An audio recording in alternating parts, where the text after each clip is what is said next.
the first question might have been Jason's, but it's a good question. It might have been somebody else's too.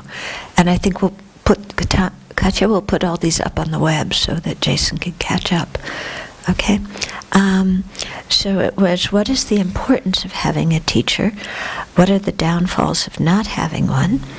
Is there a point along the path in which it is crucial to have access to and a relationship with a teacher? Okay, so this is a very, very good question. So, yes, it is important to have a teacher.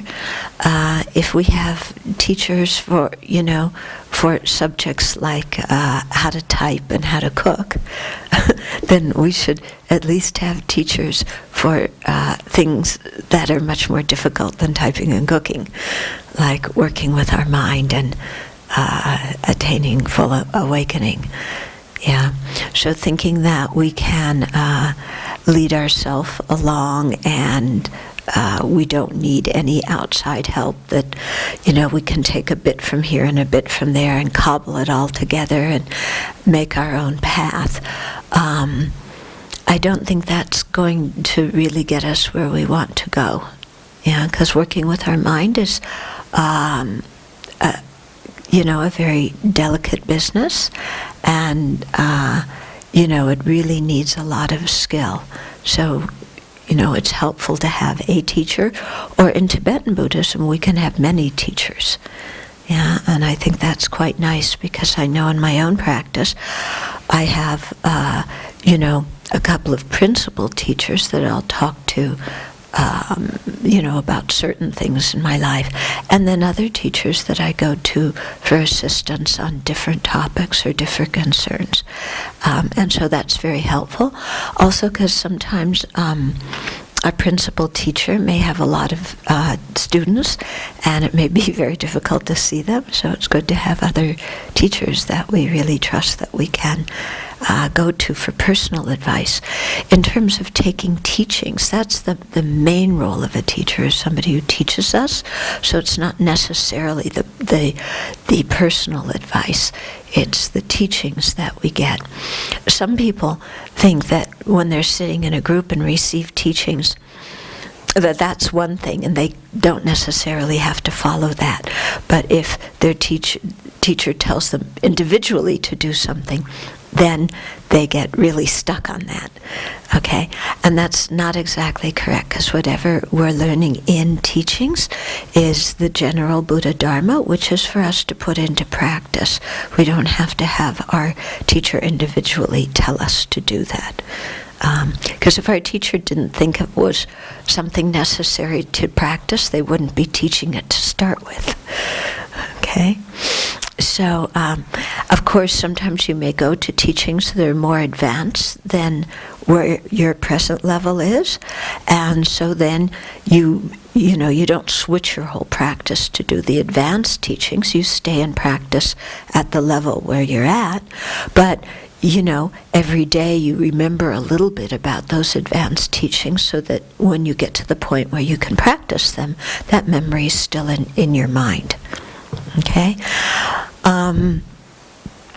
Okay, so it's important to have a teacher to show us the way. If we don't have a teacher, then, because the second question here, what is the downfalls of not having one, is that you can get really lost, and you can get very confused, and you kind of invent your own path and go off on a limb and wind up who knows where in your next life. And even when I look at the example of my teachers, they don't just have a teacher and then kind of get educated and then forget their teacher and go on and do their own thing. But we're always a student from now until full enlightenment. We're always a disciple.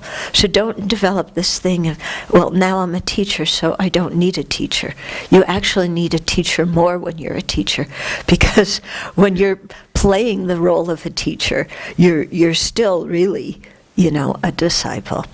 But it's very easy to go off awry when you're in the position of teaching others, because people look at you so respectfully and you have a certain kind of, influence over them. And so if you don't have a good relationship with your own teacher, and if you don't go to teachings yourself to continually increase what you know and what you practice, then it's very easy to get kind of complacent and think, oh, I'm just a teacher, and all these people think I'm, near Buddhahood, so I must be, and, and then, oh, well, whatever I tell them to do, they'll do, and then you wind up really damaging other people.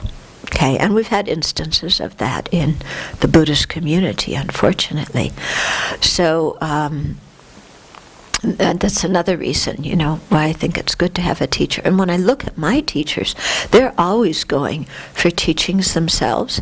And even like when His Holiness the Dalai Lama teaches, they will go to study with His Holiness, even if His Holiness is teaching a text that they know themselves and have taught themselves. They'll still go hear teachings on that same text from His Holiness. Okay? So that's saying something, about the importance of hearing teachings again and again and again, because each time it goes into your mind in a deeper way than it had before.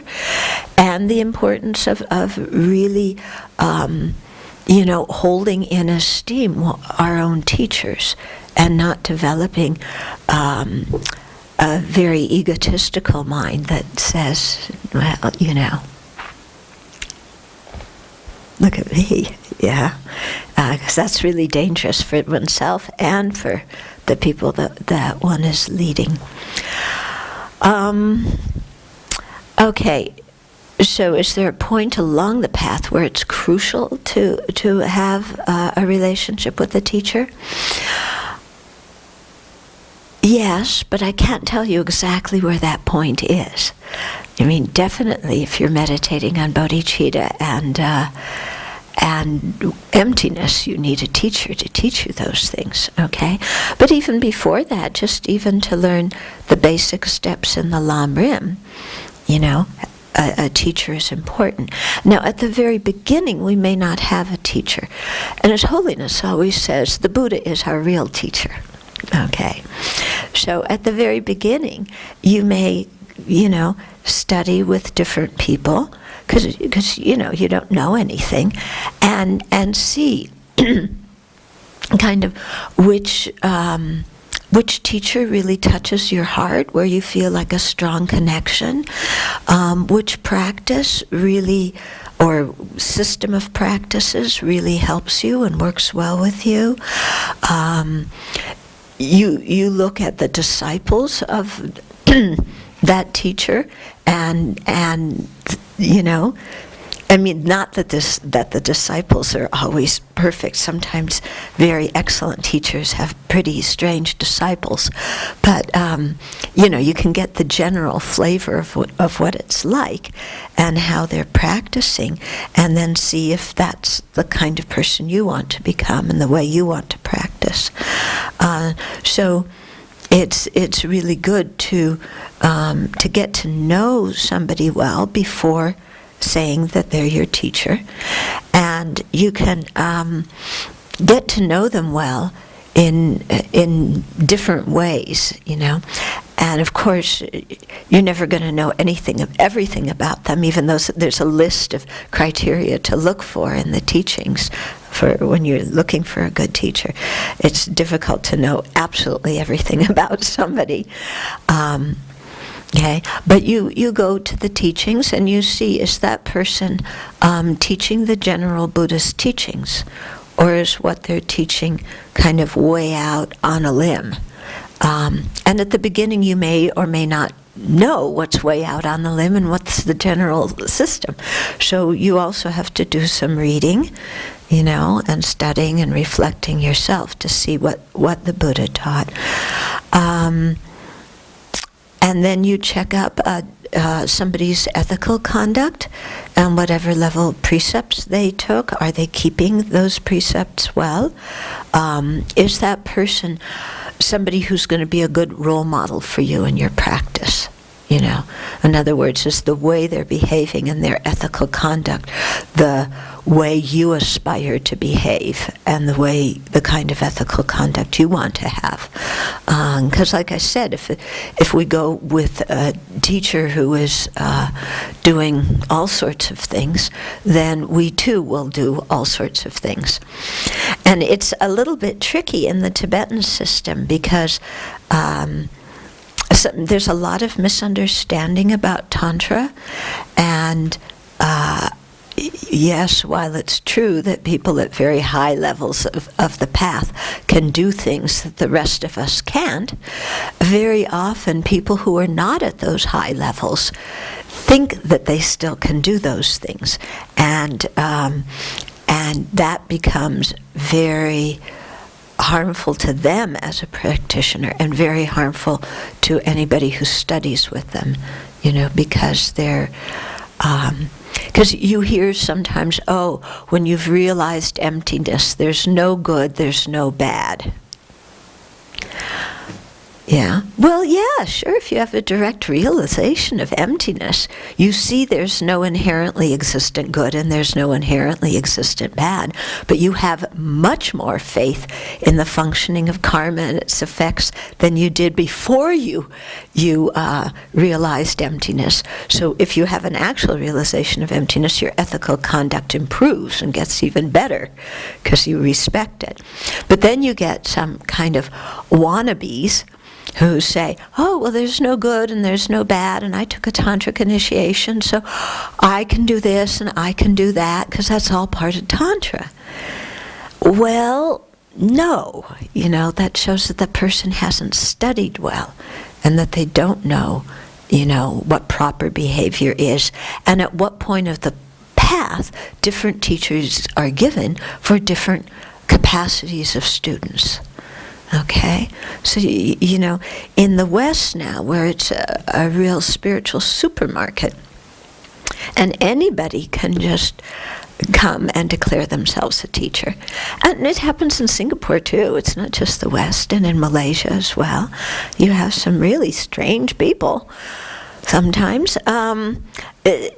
Then, you know, we really have to look, okay, what's their ethical conduct? You know, who is their teacher?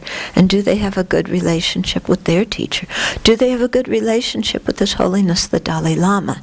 And by that, I don't mean just posing in photos with His Holiness, because, it's, you know, even, what's his name? Asahara? Remember the guy in Japan, this weird Buddhist sect that put the poison in the subway? He even posed for a picture with His Holiness. So, you know, that's not the criteria to look for. Yeah. Some people, you know, need to kind of go around and go to a lot of teachings and a lot of traditions and a lot of teachers, and, you know, until they find what really resonates with them, and some people don't. And, you know, in my own case, when I started out, I didn't know the difference between Buddhism and Hinduism. I didn't know there were different types of Buddhism. Within Tibetan Buddhism, I didn't know that there were different branches. I didn't know anything. But when I went to these teachings, you know, that these lamas were teaching, what I did know is that when I thought about the teachings, they made sense, and when I put them into practice, they helped me. That I did know. Yeah. And that was what I was looking for. You know, was something that made sense, and that's something that helped me with my berserky mind. So I just stayed with the same teachers. Yeah. And they're still my teachers. I just stayed because, you know, that what I found was good enough. And I'm very glad I did, and I think I'm quite fortunate in having, you know, really excellent teachers, because some of my teachers then referred me to other people to go study with, and the people they referred me to study with were really good teachers, and I had the sense to follow my teacher's instructions, so I wasn't doing the 31 flavors thing where you go around town and you're sampling everything, but I found some chocolate that was really good. So, okay, blueberry might be good, and so, something else might be good, but I'm satisfied with this chocolate, So I stayed with that, and I'm very happy I did. Other people, they come in, because people come into the Dharma through all sorts of different doors in different ways. And so it may take you a while to find a teacher and a practice and a tradition and so on that really suits you and fits you.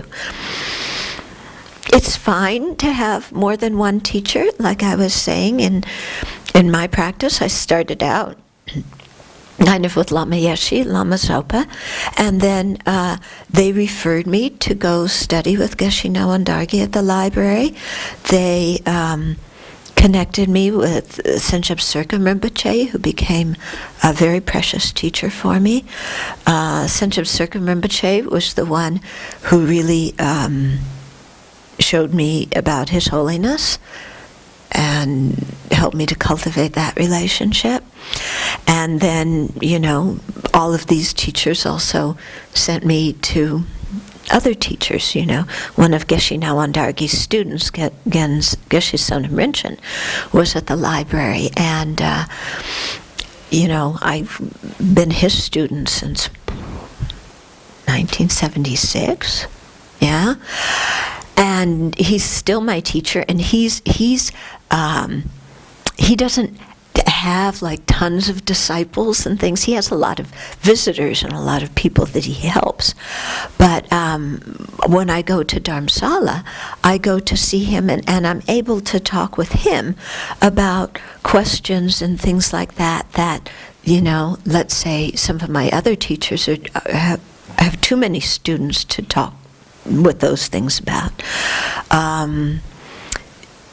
So it's been kind of nice in that way. And then, of course, some of my teachers have passed away. So then by force, you cultivate different relationships with different people. But I think when you have a good relationship with the teacher, you feel very supported on your path. You feel like yesterday I was saying, when you hold precepts for a while, then the merit you create, and just by abstaining from doing certain things, you feel like you're not floating in outer space. You have some stability, in your practice, in your mind. And I think having a teacher, I know for me, gives that kind of stability too, because I spent many years together with my teachers. Now, that's not the case. I'm here. Most of them are in other parts of the world. I make effort to go and see them and to spend time with them, and also invite them here. But when you have a good relationship with your teacher, then even you're not with them, you've heard enough teachings, you know them very well and the kind of advice that they would give. So when you run into trouble and doubts in your own mind, you do inside what I call a mental 911 to your internal teacher, and you kind of know what they would tell you and what they would recommend for you, and that's extremely helpful. Yeah, it's very important, before you select somebody as one of your teachers, it's very important to screen them. You don't have a little form that you ask them to fill out, but you really check them out. But after you've selected somebody as your teacher, that's not the time to then look for faults. The time to look for faults is beforehand. Okay, it's like before you get married, you want to really know somebody well and look at all their faults before you get married. Usually people are so blinded by attachment that they don't see the faults until after they get married. That brings some problems, doesn't it? Yeah. So in the same way here. Yeah, because afterwards, and you want to really try and keep a good relationship with your teacher. Of course, your teacher's going to press your buttons. That's their job. Yeah? So don't expect your teacher to always come along and go, oh, you're such a good disciple. You're the best disciple I've ever had. You're really close to enlightenment, you know. You're so good. You know, if your teacher's doing that, then actually, I had one friend. He was with a Hindu teacher who he later called Charlatananda, because Charlatananda was saying to my friend, who is a PhD in physics, so this kind of thing has nothing to do with secular intelligence, was saying to my friend, oh, you know, you're exactly the student I've been looking for, and, you know, you're a very good practitioner, and I've really been seeking for somebody to, you know, carry on things, and da-da-da-da-da. And my friend completely fell for it, you know, because the guy was flattering him, and he fell for it. And the whole family got involved with Charlatananda. And then some years later, he realized that this teacher was sexually abusing his 2 teenage daughters. You know? So this is why, you know, don't look for a teacher who's flattering you. And don't expect your teacher to flatter you. Yeah, I mean, my teachers have put me through the ringer. But I see that I've always come out stronger. And it's been really difficult sometimes, very, very difficult. But I've trusted them and you know, and then, you know, sometimes your teachers do things and you think, why are they doing that? That's not how I do them, and my way of doing things is best. You know, so you really have to, you know, open your mind and consider other ways of doing things besides your own, which can be very helpful to us. Okay? But qualities you want to look for in a teacher before you accept somebody as one of your teachers. It's like I said, their ethical conduct. If they have some meditation experience, because if they're guiding you, you know, in meditation, you want somebody who knows about meditation. Somebody who has the correct view of emptiness, who's really studied that, and even if they don't have a direct realization, of course it would be better if they had a direct realization, could guide you from their own experience. At least they you know, have the correct view so that what you're learning is the correct view. Okay, that's very important.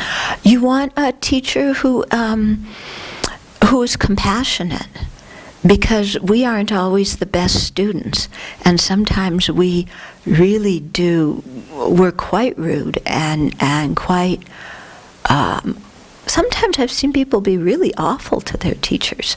And so we need teachers who are really patient and really compassionate, who aren't going to get fed up with our antics and say, get out of here, you know, but who have a compassionate, you know, feeling towards us, even if sometimes they need to be very strict and very clear. You know, they always keep the door open, and they're not, you know, trashing us or judging us. You also want a teacher that's teaching with a good motivation, not somebody who is looking for a lot of donations, not somebody who is really likes to have a little following of groupies trotting behind them saying how wonderful they are, but somebody who really has compassion for their disciples, you know. Yeah, so you're looking at the teacher's motivation for teaching, their ability to teach. You also want to see if they know more than one practice and more than one topic. Yeah, sometimes it may happen that you want to learn one particular practice, so you go to one teacher and that's, that person's main practice, and that's fine. Yeah, but if a teacher knows only one practice and doesn't know anything else, then you're only going to learn that one thing. And, and it's helpful to know many topics and many kinds of practices, because our mind is a very complicated thing. And one thing isn't going to do it. We really need to know, I think, the whole Buddha Dharma, or have some feeling for it, so that even if we're doing one practice more consistently than others, that we know where this fits within the whole schema of Buddha Dharma, and how to bring other topics that the Buddha taught into the practice that we're doing, so that we have some context for what we're doing. Okay? So these are the kinds of things that you want to look for in a teacher. And they say, take your time. Yeah, take your time in selecting a teacher. There's no rush, Yeah.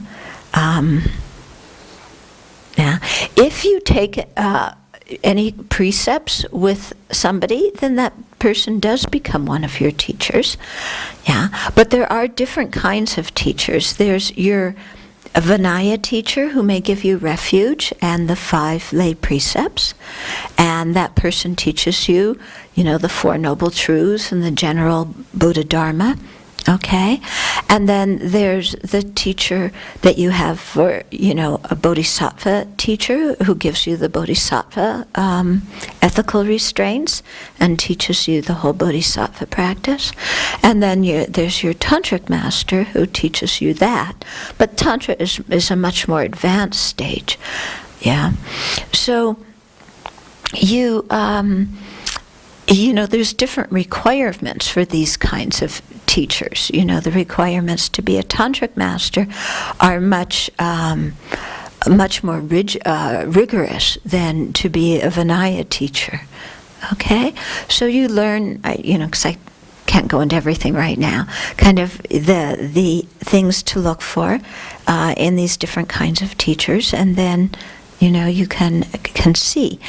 They say that, it's sometimes hard to find a teacher who has all of the qualities. So what you look for is somebody who cares more about future lives than this life. Because if you have a teacher who's really focused on this life, then they're going to be wanting money and reputation and all sorts of nice things. Yeah, so you want a teacher who's really focused more on future life than on this life. You want a teacher who is more focused on benefiting others than on just their own ego. Okay? Because again, if we're trusting somebody with our spiritual path, we need to know that they really care, that they, really have compassion. Yeah?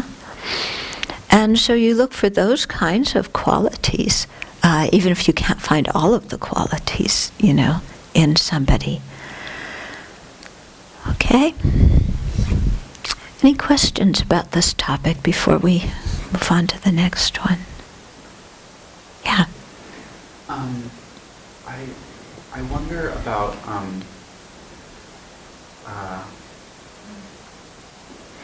checking to see if a teacher has a correct view of emptiness when we're so confused about emptiness ourselves. Yeah. I mean, obviously it's not just easy, right? But how do we even negotiate that challenge? Okay. How do you negotiate that? If you yourself don't know much about emptiness, how do you know they do? Okay. Well, you can look, and what texts are they teaching from? Okay. And then you can also check with other people in the tradition and say, what do you think about so-and-so? Yeah, at what level, would you take them as your do you think they're a qualified tantric master, bodhisattva master, Vinaya master? And you can check, the reputation of some people within the broader Buddhist community. And that can be very helpful. And then as you begin to learn, you have some knowledge to see what's going on. Okay? Now, if a person is kind of clearly making things up and what they sound, that what they're saying is just like really strange, and you don't read it anywhere, and you don't hear any other teacher talk like that, then, Okay? But, on the other hand, different people do have different views of emptiness. And people do have different language that they speak about emptiness in. So I think that's also one of the things. Some people like the Zen approach, some people like the Tibetan approach, some people like the Theravada approach. So you can, different people have different things like that. But whatever approach it is, you want to really think about it. And is this coming together and making sense? And specifically, what you want to check out is this person, when they're teaching about emptiness, are they saying that absolutely nothing exists? Or are they saying that nothing exists inherently? And at the same time they're negating inherent existence, can they establish the functioning of cause and effect? Okay? Because, if somebody can't establish the functioning of cause and effect, that's when they go into nihilism. And they get this thing of, there's no good, there's no bad, that's all just conceptual mind, so drop your conceptual mind and then you stop creating karma, which is rubbish, okay? Or people saying, there's one teacher out there now who just says, oh, well, everything is your karmic view. So if you have some qualms with something, that's because you don't have pure view. Yeah, so all this person's disciples are turning somersaults in their minds, trying to concoct a pure view. Meanwhile, there's been a whole scandal about what this guy's been doing, and it's been called a cult. Yeah? So, because his idea, everybody has to have pure view, especially of him. And if you don't have pure view and you're seeing faults in your teacher, well, something's wrong with you and your practice. So that puts a lot of pressure on people. Yeah? Pretty weird. Yeah? You mentioned that the teachers put you through a ringer. Yes. Would you be able to share with us some examples? Oh, sure. I could tell you a few. Well, I think one of the first... Well, one of the first big ringers, okay, was I was a baby nun. I had only been ordained not even 2 years, and I got sent to Italy to be the spiritual program coordinator and to be the disciplinarian for these macho Italian monks. Yeah, and that was really hard. They... because I'm kind of an independent thinking person, and, you have macho Italian males who have a certain attitude towards women, and I was not going to be that. And they used to make fun of me. Even in meetings, they would make fun of me and ridicule me and tease me, and it was really pretty awful. Of course, I saw it as they were being awful, but, it was also that I was inexperienced in the Dharma and I took everything personally. That was also part of the equation, but I didn't learn that until later, But what it did, that whole experience of being there, is it made me realize I had a problem with anger. Because I didn't think I had a big problem with anger. I didn't yell, I didn't scream, I didn't throw things. I didn't think I was an angry person. Well, being there, it came home to me, yes, I have a lot of anger. And that was something very important for me to see. And my teachers could not have gotten that insight across to me by going and saying, "Oh, children dear, you have a lot of anger." I just wouldn't have listened. They had to put me in a situation like that where I saw for myself how afflicted my mind was.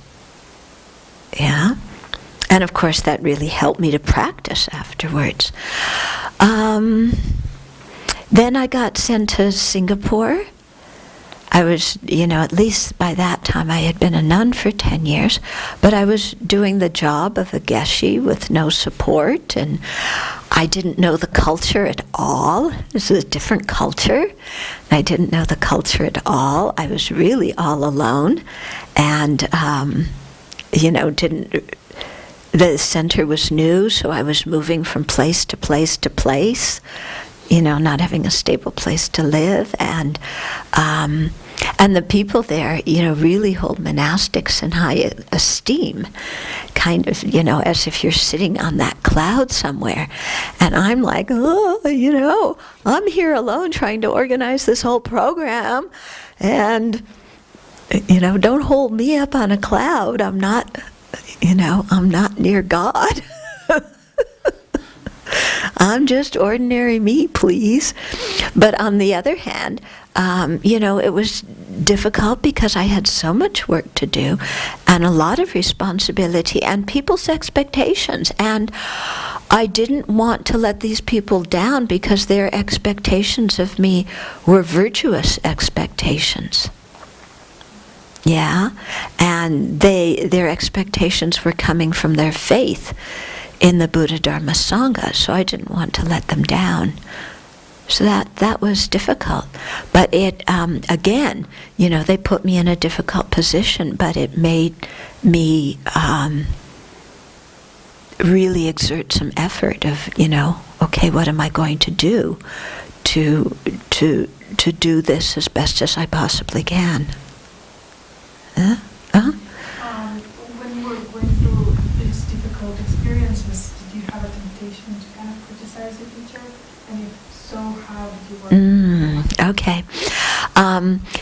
It's they really teach you don't criticize your teacher because you create a ton of negative karma when you do.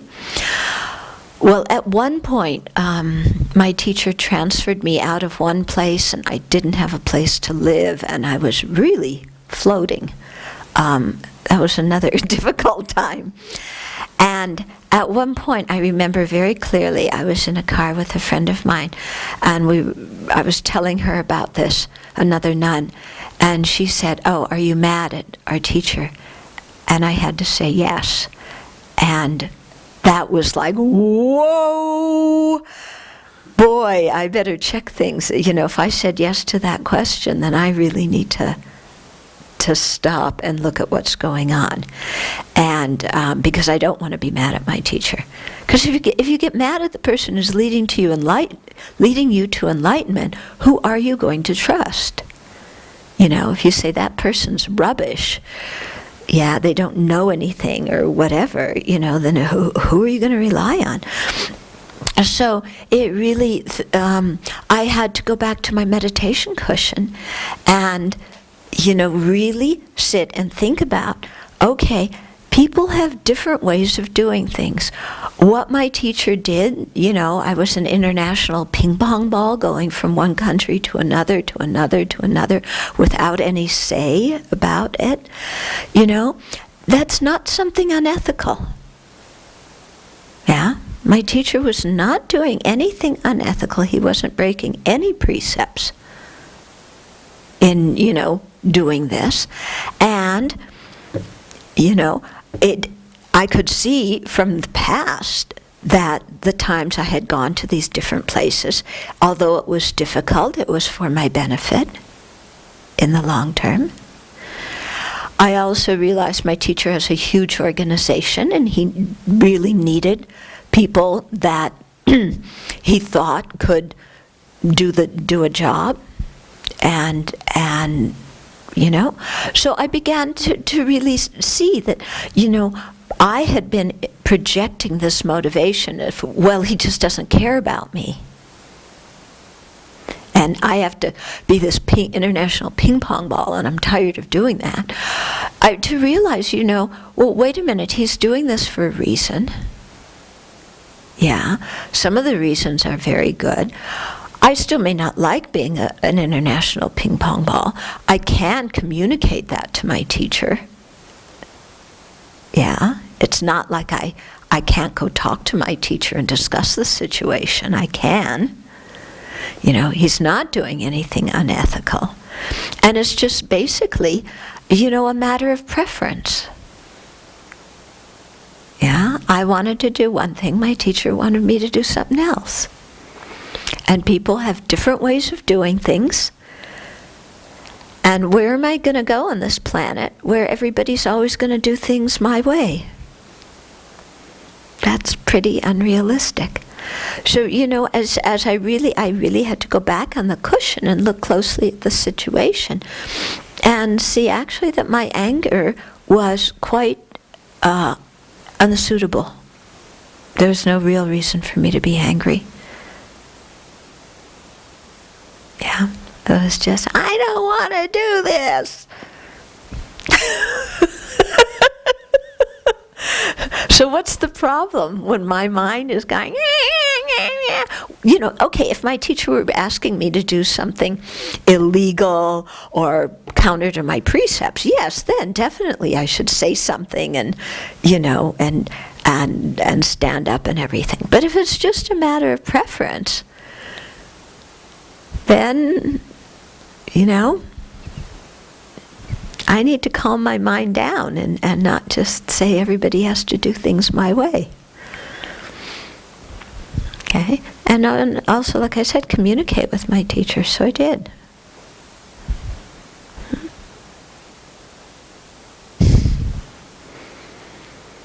Many other stories, but I won't tell them all now, because there's other questions.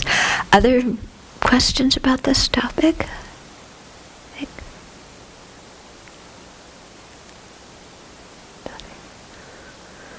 Okay. Okay, then there's a question about right livelihood. You said the Buddha gave 5 examples of right livelihood. I know about the 5 wrong livelihoods. I wanted to say wrong. Oh, okay. Those 5 wrong livelihoods were specific for monastics. In the sense of you, as a monastic, you shouldn't get your requisites. Requisites refers to food, clothing, shelter, and medicine. By flattering somebody, so a potential benefactor, you don't go and flatter them so that they'll give you something. By hinting, you don't go hint to somebody that you'd like something, and so that they'll give it to you. That's wrong livelihood. Giving a small gift to get a big one. So kind of you give somebody a small gift in the hopes that then they'll give you a big one. That's also for a monastic, not right way to gain your requisites. To put somebody in a situation where they can't say no. Yeah, so that they're too embarrassed or there's too much social pressure where they can't say no. So that's also wrong livelihood. And then being hypocritical, pretending to be a great practitioner when you're not. Okay, so for a monastic, those are 5 wrong livelihoods. For lay people, the wrong livelihood is more being involved in some kind of business or something that involves killing or harming other sentient beings. Just today, actually, over the last few days, but I got another email today.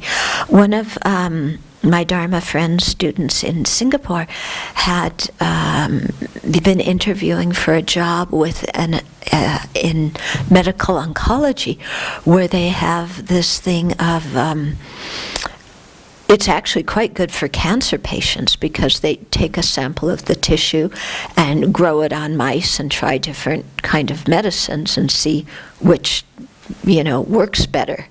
So it really cuts down on people taking the wrong medicine for their cancer and so on and so forth. But about 15 mice need to die in the process for figuring out this medicine for each person.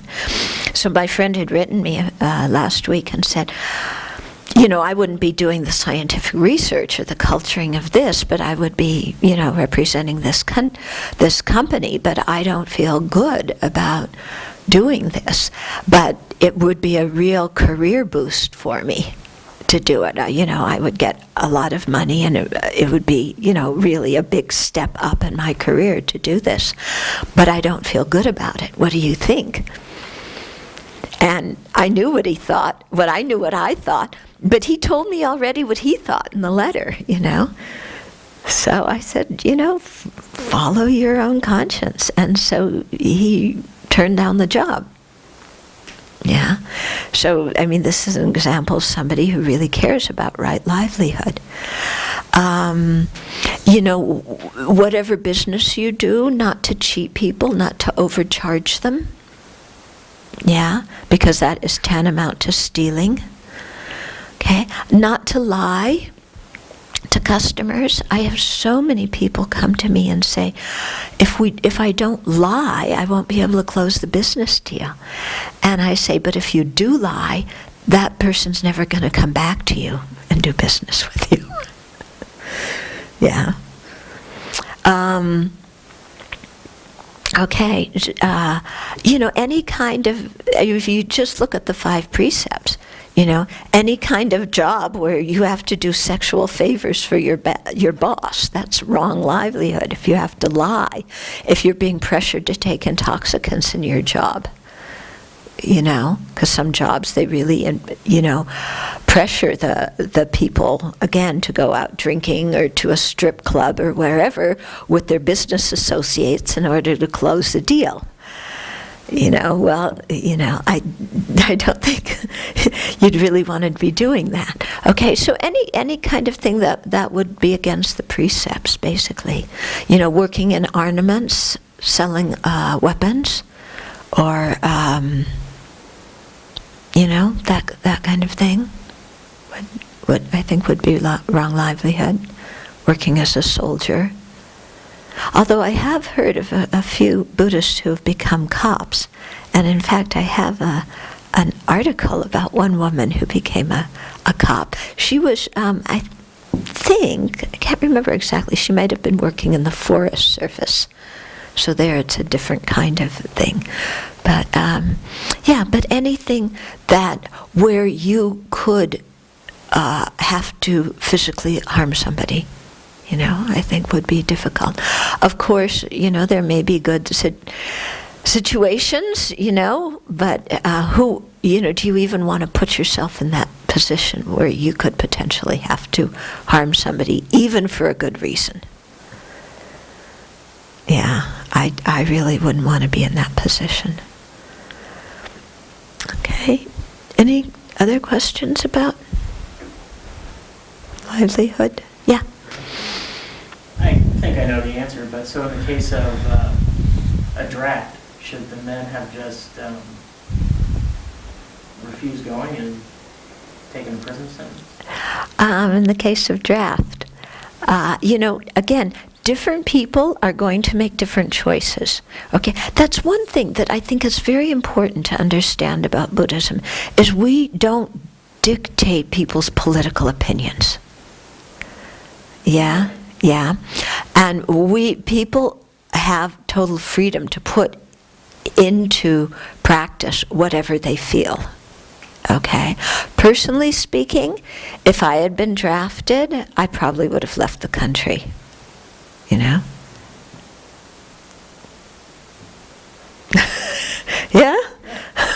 So, but again, different people are going to make different choices. I was just reading something about the Mormon Church, and when there was the Equal Rights Action, they were trying to pass a constitutional amendment back in the 70s for equal rights for women, and the Mormon Church opposed it, and really contributed to its getting defeated. And it was interesting because there was a small group of Mormons that were very for that, but they really got in a lot of trouble for it. And also their spiritual leader said he had a spiritual revelation that said that God wanted them to oppose the Equal Rights Act. And so, which would have brought about equality for women. So they did that. And this one woman questioned it and said, I don't think God told him that, because actually God told me to support this movement, through my conscience. And she was excommunicated. Okay? Buddhism doesn't have excommunication. Yeah, you don't have to adhere to a rigid doctrine and, put your hand on the kangyur and testify that you believe it. Yeah, it's seen very much as, people learn, and according to your own level of practice, you think about things and you make your own decisions. And of course, as your practice deepens and increases, you may look back on things that you did in the past and decisions you made in the past and want to purify them. But it's very much the thing that the individual is responsible, and we, Okay? Yeah. So I really disagree with this thing of ministers from the pulpit telling people what to, who to vote for. I will talk about how I will apply Dharma to current events, though. That I will do. But people are completely free to agree or disagree. Yeah. And there's no edict that comes out from the Dalai Lama's office or the Thai Sangha Raja's office or, things like that about political things.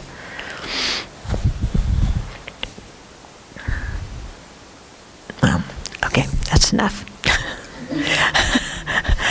Anything else about this? Yeah. I kind of have a confusion about the Buddhist perspective on laws and things like that, because I've heard that, as monastics or as lay people, that we're supposed to follow some of the laws of our country. But I also sort of feel like really strongly that civil disobedience is an important part of, figuring out what laws are right and wrong. Yeah. Okay. So by and large, Buddhism encourages you to follow the laws of your country. However, I think if a law is blatantly contradictory to Buddhist principles, we should oppose it.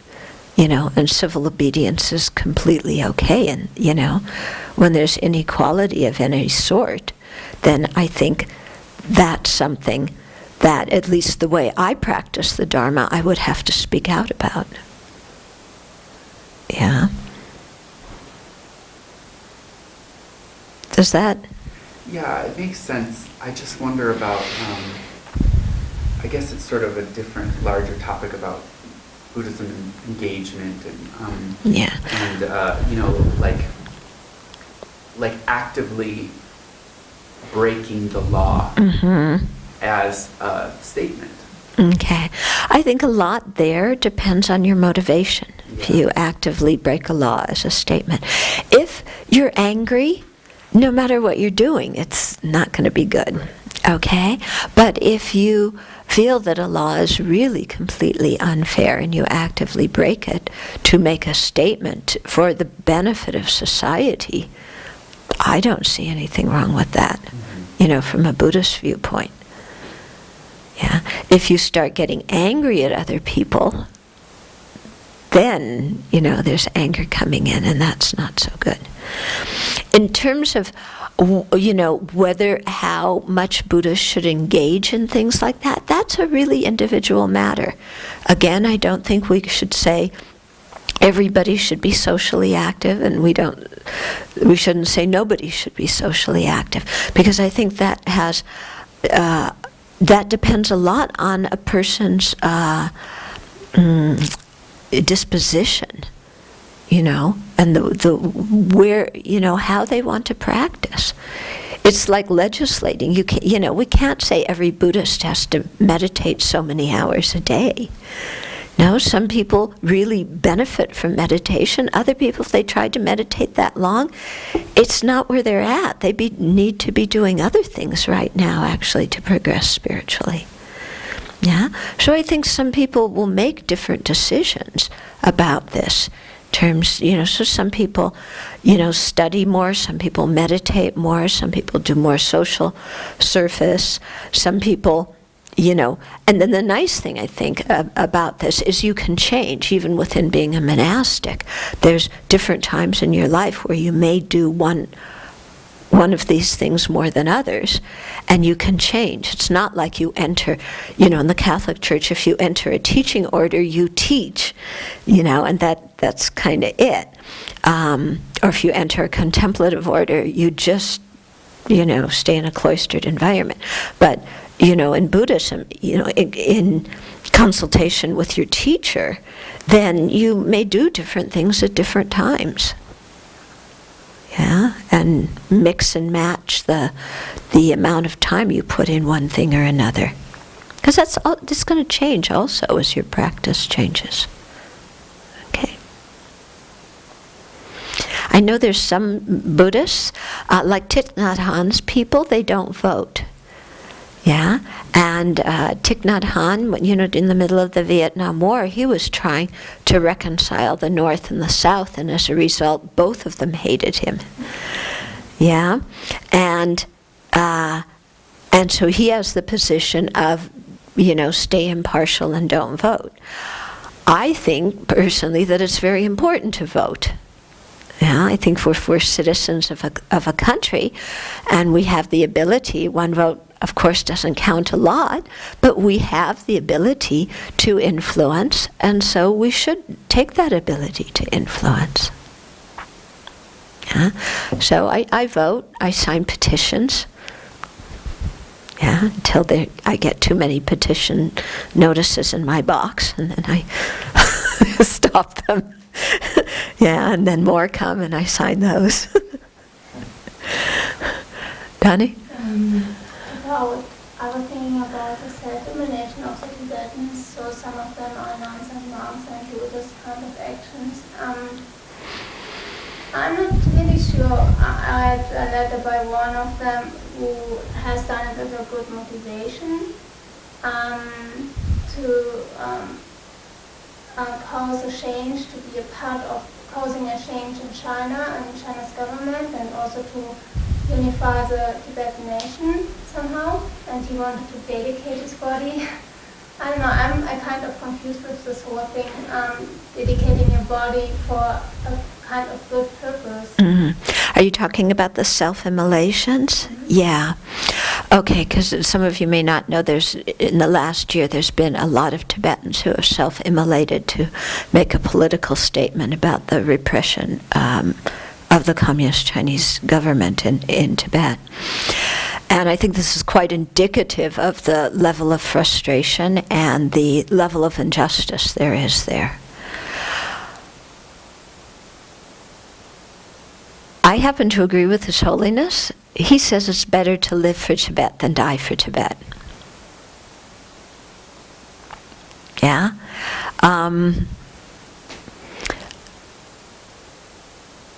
Personally speaking, this whole thing of making yourself a martyr in a violent action,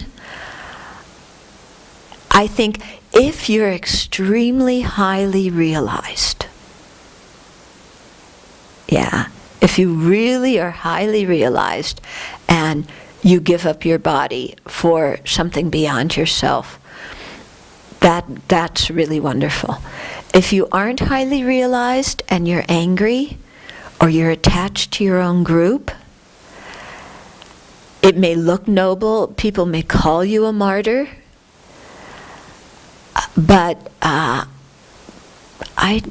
think there's other ways to deal with oppression besides setting oneself on fire. I mean, I certainly don't want to judge those people, but I do think it's better to live for your cause rather than die for it, if you can live and really be effective.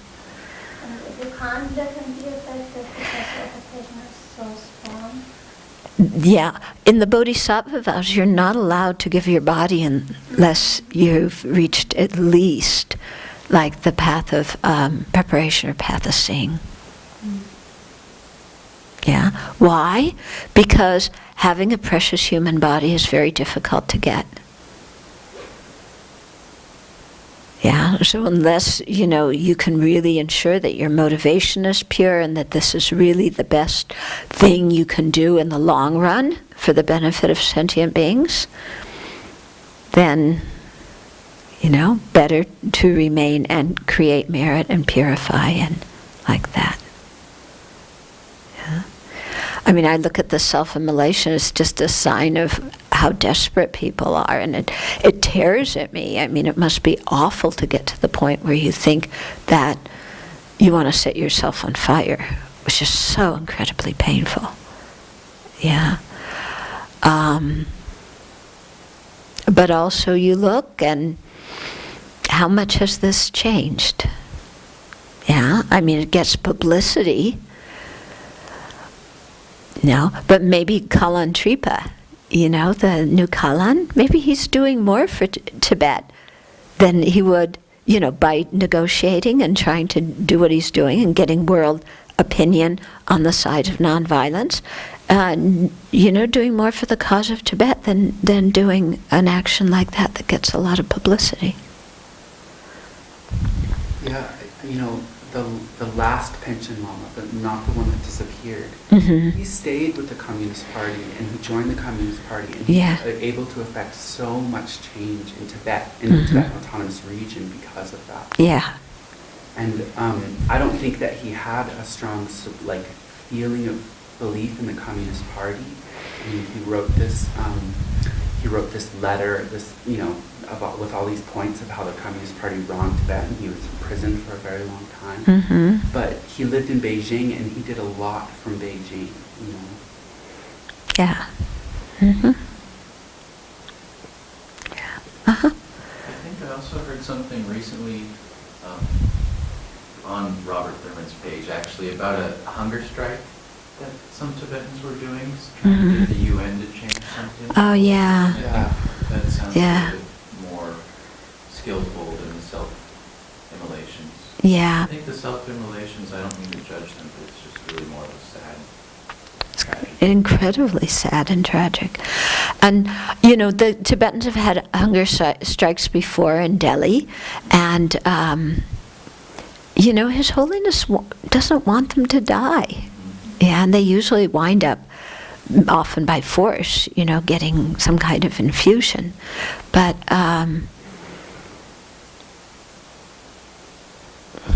yeah. I guess my follow-up question was that I thought something had gone successfully in this most recent one. I didn't know if I don't know. What they often do in Dharamsala is they'll have a hunger strike for a day. Not a hunger strike until death, but a hunger strike for a day where everybody will get together and sit in the streets and chant and nobody will eat. And that, I don't think Beijing even pays attention to that. But in terms of the Tibetan community and keeping them together and helping the young ones know about the plight of their country, I think it serves very well that function. And they've just said, we're not eating for a day, so nobody's going to die from it.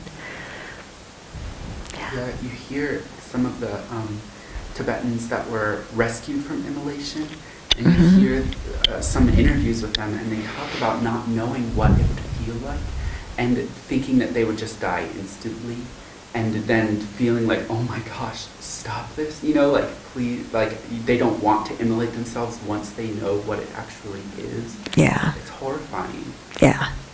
Yeah, it's very, very painful to die that way. Okay, we didn't get through all the questions, but we'll continue with them later. And by the way, Zach, I'll just take your question here about the Buddha, and, I think the Buddha knew he was a Buddha when he was born, and, and they say that the Buddha manifested in this way and went through the actions of living that life as a way to teach us of what's important to do. Okay. However, sometimes it's very helpful in our practice to think of the Buddha as an ordinary being who wasn't enlightened and did that. And that's also very helpful to our practice, so you can think both ways.